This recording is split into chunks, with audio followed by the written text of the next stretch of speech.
Hey everyone, it's live stream Tuesday. So I center my computer here. And we're going to do, I think, what people like the most, which is that we're going to talk about one opportunity today. I'm also going to cover the market because it's very, very unusual to see what's going on. And I talked about this in my silver tier update today. So if you're ATG subscribers, check that out. If I get a chance, I'll talk about it. But I want to talk about something that's going on today in markets. And I covered it in my Substack yesterday. And I was like, well, what can I tell the folks about today that, yeah, is pressing, urgent, that I would like to know if I was in your shoes? And so that's what we're going to talk about today, and that is Fannie Mae, Freddie Mac, the saga that is nearing an end. Is nearing an end, in my opinion. Just like this Rubik's cube, which I have to admit, like many people tell me, like Paul, you must be very good at Rubik's cubes and things like that. Truth is, I suck at all this. I've never been good at sort of like physical problem solving. My daughter at some point was very, very good and could, I don't know, she could like draw patterns on this. I think at some point I featured some of these, but um, Fannie Mae, Freddie Mac, I mean, this is a saga that goes back to 2008. And I remember buying my very first Fannie Mae preferred for like, yeah, 50 cents, 60 cents. And I can still recall, like, as I was sort of like buying a little bit more, I was like, okay, this is going to go up. It's going to, do well. I mean, like I had to call the trade in because remember, this is 2008. And I had to call the Fidelity trader because the order wouldn't go through on the website. And the guy's like, why are you buying these? They're bankrupt, right? I was like, yeah, I know, but I said the price is incredibly low. And if it recovers, I'd make a lot of money. I think he just thought I was dumb and stupid. But I think it's finally here. I think after my 16-year wait to get full satisfaction. I mean, yeah, those preferreds are up. I went and looked them up yesterday. I bought like, various different ones of them, 2008, 2009. They're all up 500-600%. But like, obviously I was thinking that it would go up like, in like a year or two. And it did, but it just went up and down as we've gone through, three different presidential administrations that have had different plans, different thoughts, but it does look like now this is sort of like the final one. And in this live stream, I'm going to cover what, I think is going to happen in the next 12 months and why it represents, hey, a chance, right? Many people be like, Paul, you said this and it didn't happen. Listen, folks, I'm not selling savings accounts here. I'm not a guarantee. There are no guarantees in the investment game, right?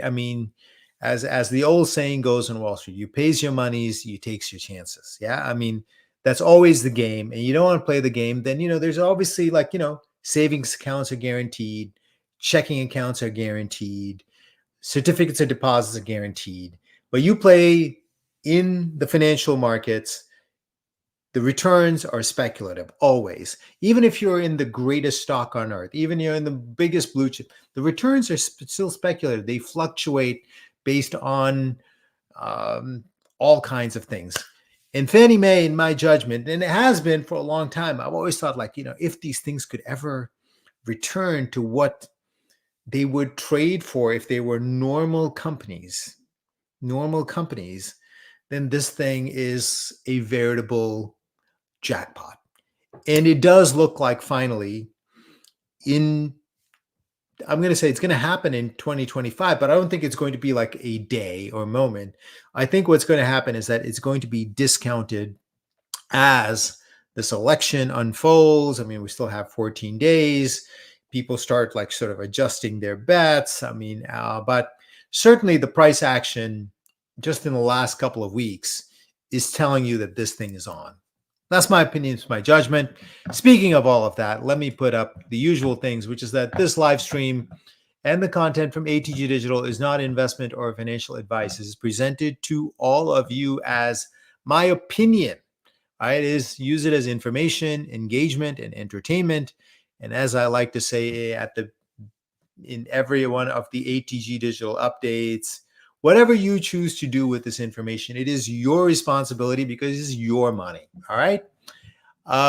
Next, all ATG Digital content, including this live stream, could contain errors, oversights, mistakes. Maybe I'm just the dumbest human being on earth. That's also a possibility. Understand that investment operations have significant risks that can lead to the loss of your principal, which is a legal way of saying you could lose your money. So if you don't lose your money, you don't want to take a chance with it. Don't buy, don't play, stay out of the game. I, the owners, employees, contractors of ATG Digital, own, trade, and transaction securities I mentioned in this video, and all content from ATG Digital. We do not take money from companies or crypto to recommend their stocks or crypto tokens. So for better, for worse, for gain and for loss, this is my independent view, our independent view of the investment opportunities. It would be pretty hilarious if Fannie Mae and Freddie Mac were paying me to recommend it. I think that would be kind of funny. But obviously they're not paying me. I mean, they're these giant companies owned essentially by the government. So that's a joke in case people didn't get it. This is all the free stuff we put out. The Substack goes out daily, and I'm going to show you the Substack from yesterday because it's got pretty much all the information that I want to cover in this live stream. Ballman Speculating Podcast, YouTube. This is social media. X is the most, is the thing that I'm on the most. Posting quite regularly, including on Fannie Mae. Facebook is probably the second most active. Dean is pretty active there, particularly on crypto, to the folks there. And then if you want these kind of opportunities, coverage of these kind of opportunities on an ongoing basis, then be a subscriber to ATG Digital Media. The silver tier, which is our base tier, begins at $9.99. All right, let's start with, I think I sort of like in the intro gave you the background. I mean, you have these two companies, giant, these are enormous companies. I mean, on a worldwide scale, they're definitely the largest companies of their kind. What do? They essentially package mortgages and sell them to investors as bonds. And they were started by the government post the Great Depression. And then there was this implicit guarantee that, the government sort of backed them. And, that worked out for a while until it didn't in 2008. In 2008, the government took them over under something called conservatorship. And that's where they have been. So it's now October. We're in October of 2024. It's been 16 years since Fannie Mae and Freddie Mac have been under conservatorships. Each company is under a slightly different conservatorship, but the effective terms of the conservatorship were this. The government took 79.99% ownership of these companies, 79.99%. You might be thinking, why 79.99%? Well, the government in terms of its general organization is a large corporation, and they have to produce accounting. And so if you own more than 80%, then you would have to consolidate the financials of Fannie Mae and Freddie Mac into the government. And at that moment in time, in 2008, that would mean consolidating all the debt of Fannie Mae and Freddie Mac into the government. And they're like, nah, we don't want that. So they manufactured this legal thing called conservatorship rather than a takeover, rather than an acquisition, rather than, whatever you want to call it. And they took 79.99% of these companies, right? And then they left the remaining, so about 20%. We'll just round it out to, the 0.99 is important because at the 80% mark, they would need to fold the financials of Fannie Mae and Freddie Mac into the government. So the remaining stub, that's the technical jargon word that, Wall Street folks will be like, that's the stub. So if you want to sound complicated, use the word stub. The stub, the government really didn't want you like looking at these companies anymore. They wanted, if it wasn't for the accounting thing, they would have taken them over in full, but they couldn't, right? So they had to leave a small amount trading. And so they're like, how can we hide these out of the way so nobody will look at them? So they will essentially trade like they are worthless. So they delisted them from the New York Stock Exchange. They trade on the over-the-counter exchange where there's no liquidity, where there's no recognition. This is where, pretty much the junkiest stuff trades for the most part. There are legitimate companies that trade on the over-the-counter exchange. Most of them are foreign, but in general, in terms of US markets, this is where like the super junk trades, right? So that's where Fannie Mae and Freddie Mac trade, right? And their preferreds as well. This live stream, I'm not really going to discuss the preferreds. I'm happy to take questions on the preferreds, but essentially the preferreds would also go up and go back to par value, etc. You can read any number of the Substacks or go back and watch the YouTubes that I have done on this before. So they trade on the over-the-counter exchange. I was going to start with the Substack, but let me, look at this horrific, chart. Right. Okay, this doesn't look so horrific, but yeah, look at this. This is the trading in Fannie Mae, and I'm just going to use Fannie Mae, but whatever I say to Fannie Mae pretty much can be applied to Freddie Mac as well. Right. So you see that waterfall decline from $68 to 30 cents. And then in 2010, we have another 50% drop to 18.5 cents, right? That is just brutal, right? That's what a bankrupt company looks like. That trading, heck, I have seen companies go bankrupt and like fall to, higher levels. In other words, where, from 68 to 50 cents or $1. But this is just, and so that's a combination of the government taking over, the 79.99% stake, then moving it to this over-the-counter exchange and the trading being devastated in these companies. Anyone that owned it, and remember, Fannie Mae and Freddie Mac were blue chip stocks. They were blue chip stocks. They paid dividends. They had, huge. These are gigantic companies, absolutely critical to the real estate market, to the functioning of mortgages and the mortgage bond market, and they still are. Nothing really changed except like their stocks trade like they're junk. Their stocks trade like they are bankrupt. And for 16 years, there's been all kinds of machinations, all kinds of rumors, lawsuits. That's been the big one. People have really, people who owned and bought these, right, at penny levels have really put a lot of faith in lawsuits. The truth is that every judge has pretty much ruled in favor of the government. This hasn't worked out. The other savior potentially could have been legislation. But we've never had a commanding majority that wanted something, where people could agree on, what should succeed these companies or, how they should come out. So that's been a no-go. And the last one is presidential action. And the only president that seemed to want to release these companies from their government ownership or conservatorships was President Trump when he was in power between 2016 and 2020. His Treasury Department, because ultimately the regulator for these companies answers to the US Treasury, his Treasury Department made plans to free these companies.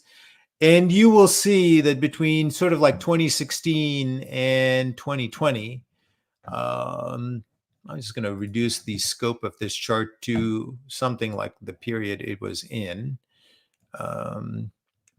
When does this chart begin? About 1992. So I'll do 1992 or 1991 just to make it. I think that's a little bit.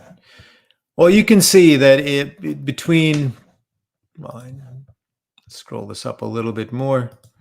Between 2016 to 2020 was a period of kind of hope. And every time the hope got high that the release might be coming, it might be coming next year, the stock would get bid up and it would get sold down. And then obviously once President Biden was elected, you can see just, we went through another crash. So what's changed now? What's changed in 2024? That Fannie Mae this year, this is a 1-year chart, right, is starting to, surge higher. I mean, we did have a surge earlier in March.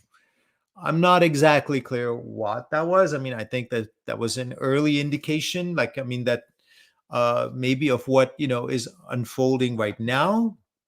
But not so clear. I mean, part of it just could be sort of like a bounce after, getting to very low levels, people buying in, because the basic premise that I have operated under in owning, the preferreds for 16 years, I own some of the Fannie Mae Common, is this, which is that I don't think, I mean, there is no previous history of the American government owning a company that they have taken in like this and just held on to it when there is a real business, a real private market value that is substantially greater than whatever it's has.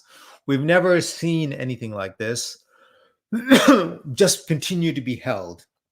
And I also had this experience when I think it was in the 1990s, and there was a situation with companies that are still publicly trading today, Diagnostic Corp and Lab Corp, where the government, I think, accused them of some kind of fraud, and these stocks just got cratered, kind of like this. And people, of course, then start to value those companies as if they were bankrupt. And then they sorted the thing out. And then once sort of that got sorted out and people started to value them as regular companies, I mean, they just rocketed higher and just kept rocketing higher as their business grew, etc. And that has always been, these have been the models in my head as I thought about Fannie Mae and Freddie Mac, which is that they are real businesses to the extent they continue to do what they do, and what they do is important, if not critical, to very, very, very credible, again, to use the word important, critical things for our society, for our country, for our economy, then at some point in time, they're going to have to be released. And when they get released, they'll be valued like regular companies. And then they're going to have to go back to something like, a private company. So in my Substack yesterday, I sort of laid out this scenario. So the reason to be in this today, and as you can see, I mean, I have always thought that this was going to unfold. So, I people who's like, Paul, you're like a broken record. You say this and nothing happens. And hey, like I told you, you pays your monies, you takes your chances. You want guarantees, you want certainty. Savings accounts, checking accounts, CDs are where you get that, right? I mean, in the markets, you will not get that. But we've always been, I mean, in the Fannie Mae and Freddie Mac since Banyan days, right? I mean, 2018 was pretty early Banyan days. And then the preferreds was right before I was canned. So, yeah, I mean, what's changed? Well, what's changed is this.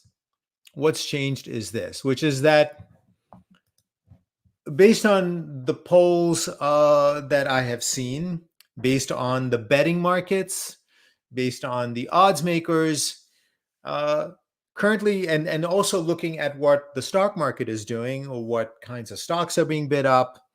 Um, Everything is pointing to a win for President Trump. And if that is what is going to unfold, then almost certainly we're going to, kind of like jump to the end game of privatizing Fannie and Freddie, because they were probably more than 50% along the way when he was president between 2016 and 2020. And my best guess is that it's not quite like flicking a switch. There's probably some things that need to be done, but nonetheless, the vast majority of the planning and preparation is kind of like already in place, and it would need to sort of like be energized, but it would happen, I would say, most likely within 12 months. And even if it doesn't happen, meaning like, if all the things are like, not if every I is dotted and every T is crossed, the market would still discount that, anticipate it, and run both of these stocks and the preferreds up to the point where when it happened, essentially there would be very little upside left, or there would be some upside left, but it's the classic case of the markets look forward, they anticipate, or on a more sort of like basis, what's called buy the rumor, and maybe people will sell the news even. So if you want to participate, you kind of have to take the risk that, maybe it may not happen. Maybe, the election won't work out. Maybe President Trump comes and, they change plans. It's all a possibility. But nonetheless,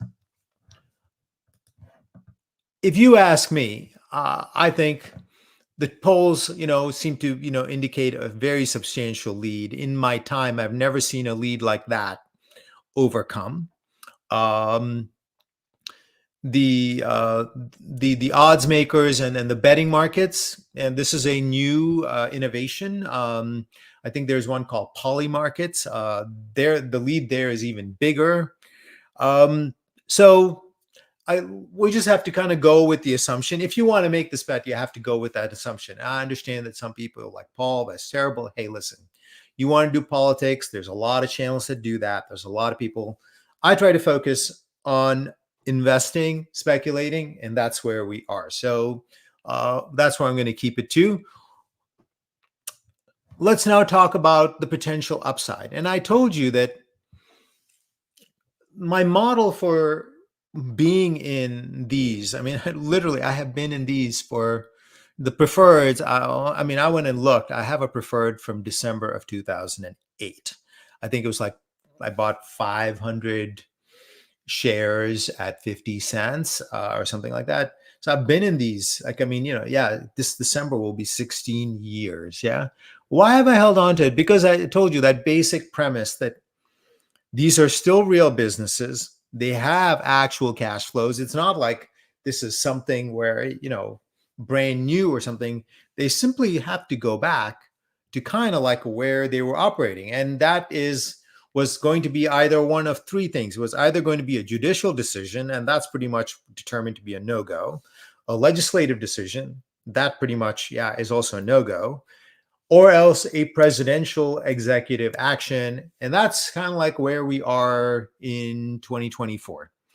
Now, if these go back to being traded, valued like regular companies, then, you'd look for peers, right? And there are smaller peers.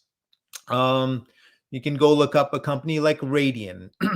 MGIC Investment Corp, or you can just look up financial companies in general. But Radian and MGIC, they're like loosely, very loosely peers. They're nothing like, I mean, there's nothing like Fannie Mae or Freddie Mac. Why? Well, I mean, for one, Fannie Mae and Freddie Mac control 70% of a multi-trillion-dollar market. 70%. Right? I mean, not 7, not 20, not 30, 70%.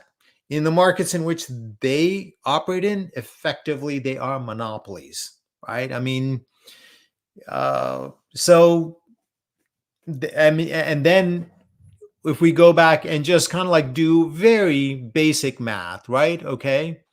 And this is what I did here. So if you go back to when, like, right before Fannie Mae was put into Fannie Mae and Freddie Mac were put to conservatorship. In the Substack, I've just focused on one because it's hard to just keep talking about two at a time. But Fannie Mae had about $10 billion worth of revenue. And in 2024, based on estimates, I mean, analysts now do actually cover the company. Based on estimates, it's estimated that's going to generate nearly $30 billion in revenue. Now, a company as mature in its own way as Fannie Mae or Freddie Mac, normally you would value it based on its earnings, but after 16 years of the government running it, it's hard to know really what its current earnings power really is, what its future earnings power really is. So you got to make some assumptions. And I just went with like, well, okay, if it's valued like Radian or MGIC, which is ticker symbol MTG, and you can go back and look. I mean, those stocks were smashed as hard as Fannie Mae and Freddie Mac in 2008, and they have like recovered, right? I mean, so I'm not making this up. I mean, those businesses now are valued like normal businesses. Obviously, in 2008, people thought, essentially the whole financial system was going to go bankrupt, right? And Fannie Mae and Freddie Mac are sort of like the last two companies that are trading at 2008 like levels, right? So those trade for 6 to 7 times sales. So that puts it not quite at 30x. You get to like 20x. So I mean, if we use those assumptions and 30 billion for Fannie Mae, you'd get to 180 to 210 billion. And so remember, the government owns 79.99%. So it's only when you buy your shares, you're getting that stub. So you have to calculate, that only like what, 20.01% of it, is what would get sort of like, you would get if you owned it. But as I laid out, I mean, we also today, I mean, we're in 2024, not in 2008. These companies, are even bigger, are even more established. You could argue that in 2008, or I even mentioned, like, I went back to the 1990s when they traded for 6 to 7 times. In the 1990s, I mean, the investment banks had a hope of like competing with Fannie Mae and Freddie Mac. Some of the commercial banks had a hope. Today, not possible. Simply not possible. These companies are too big, too established. Their networks are too into, whether it be housing finance. Yeah, forget it. In a free and fair market valuation, I think, given, I mean, there's been a huge run like in the last 6 to 12 months in financial stocks like Morgan Stanley, Bank of America, Wells Fargo, which were sitting for dead for the better part of like a decade. I mean, they've all like rocketed up to new highs, right? I mean, so people are willing to pay for well-established businesses. I mean, this is not a speculative business any kind. The stocks are a speculation, but the businesses are not speculations.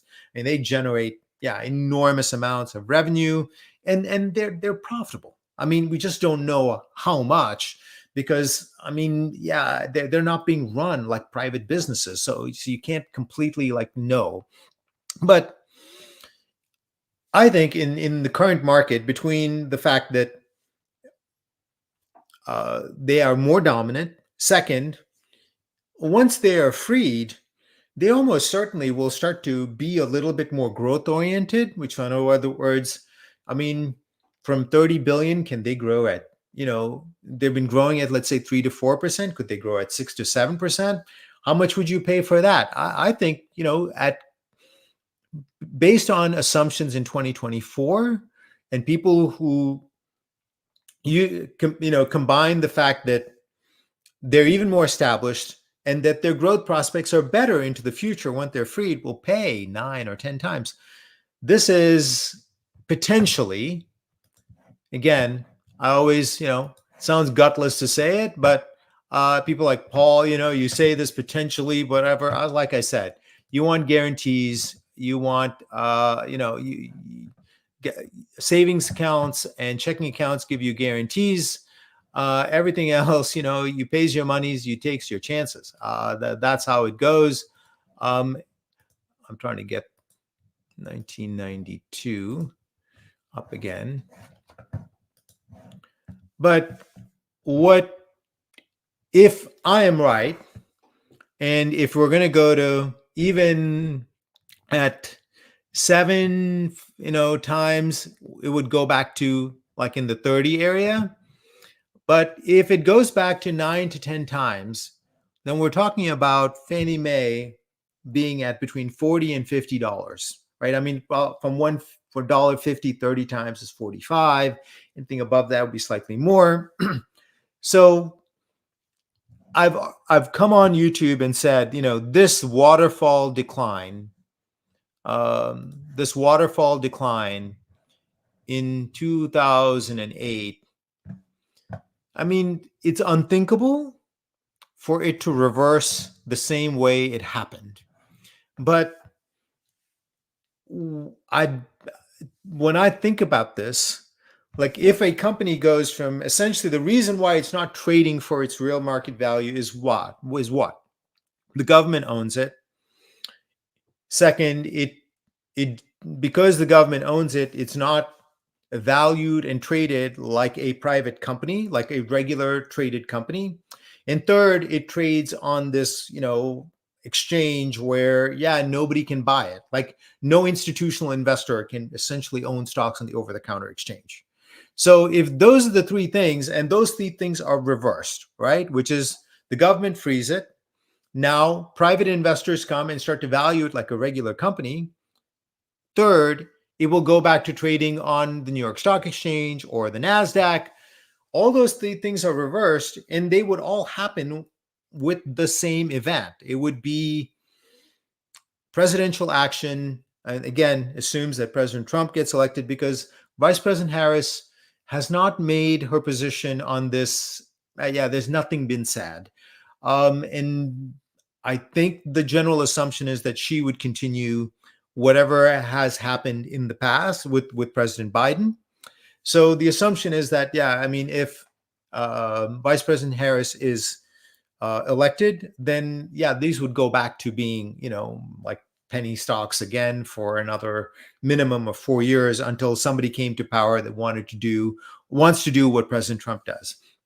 So either way, if the polls are correct, the odds makers are correct, the betting markets are correct, and the election unfolds as planned, then the market is not going to wait, right? I mean, as these numbers get more and more clear, and that President Trump is going to be elected, they will start to bid prices higher and higher, and you will see this just start to shoot higher and higher.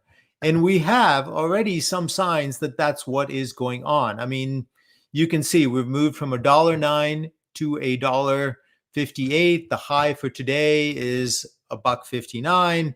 The high for this year is $1.99.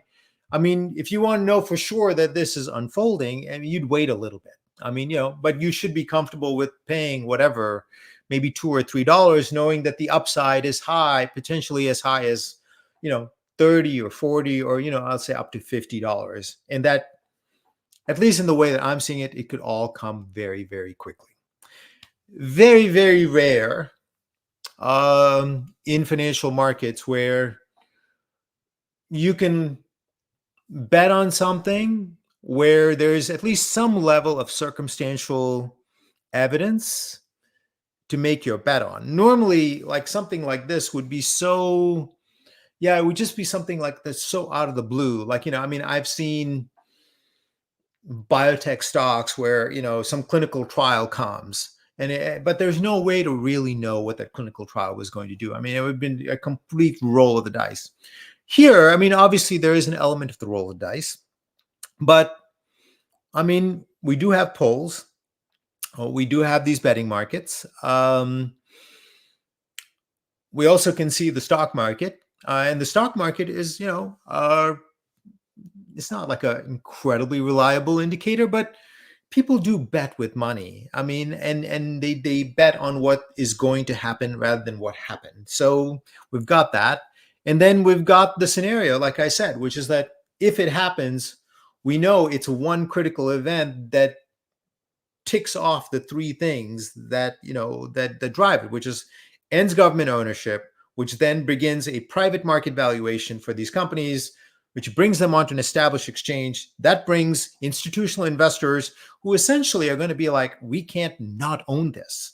These are the two most dominant, mortgage companies in the world. We can't not own this. We have to own it. They will come. And my best bet is that like the big hedge funds, et cetera, they have worked this up. That it was just like, hey, at 30 billion, we can go back and track what their profitability was.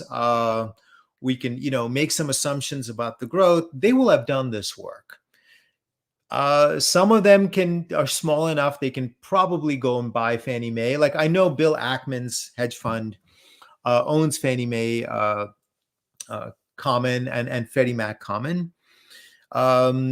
So, I mean, some of the smaller hedge funds, I mean, he's not small per se, but I mean, but like big, like mutual funds at BlackRock, et cetera, they can't own Fannie Mae and Freddie Mac. I think hedge funds can find a way to do it. But, if you're in a mutual fund of any kind, and if you're in a well-known, company like BlackRock or T. Rowe Price, you can't own this, which means they're gonna have to wait. And everyone sort of like understands that, which is like, there's like at higher prices, there are going to be buyers. So people will bid it up, but obviously, for that, all of the scenarios to unfold. Okay. So that is really the focus of this live stream, which is a one-time election-driven, event-driven, potential speculative opportunity into blue chip style businesses that are not blue chip stocks, where they could return back to where they were in 2008, kind of all in one shot. I mean, that is obviously the attraction. People love lottery tickets. People love jackpots. And that's obviously, the attraction of something like this. All right, I'm going to end my thoughts on Fannie Mae and Freddie Mac here and take some questions. We have 3 here. Is there any update on Energous WATT company? I mean, the WATT, this is from NAPC. This is a highly speculative company that is working on wireless electricity. Not wireless charging. I mean, that would be part of it, but wireless electricity. They have not gotten any major new clients to implement or adopt their technology. I mean, they are essentially a developmental stage technology company and effectively what I would call publicly traded venture capital. They continue to develop their technology, but until they can create a business out of it, there are no sales, no cash flows. And so in terms of that, there is no new update. Let me see. I believe we have sold this out of, this used to be in our diamond tier. Yeah, we sold this out because I ultimately was like, well, the markets are shifting. And one of the things that I've been telling subscribers of ATG Digital is that the markets in a rising interest rate environment generally want slightly lower risk, generally want to see more confirmation of the runway towards sales and cash flows, and generally want higher confidence. And so even if we have to go back at a higher price, in other words, if Energous and Watt can make a business out of this, well, then it's going to be a large business and it's going to be around for a long time. So I keep tracking it, and I'm hopeful. It's obviously a revolutionary technology. I mean, to get rid of all these wires, etc. But there's been no sign of like a mainstream, adoption of this kind of technology yet.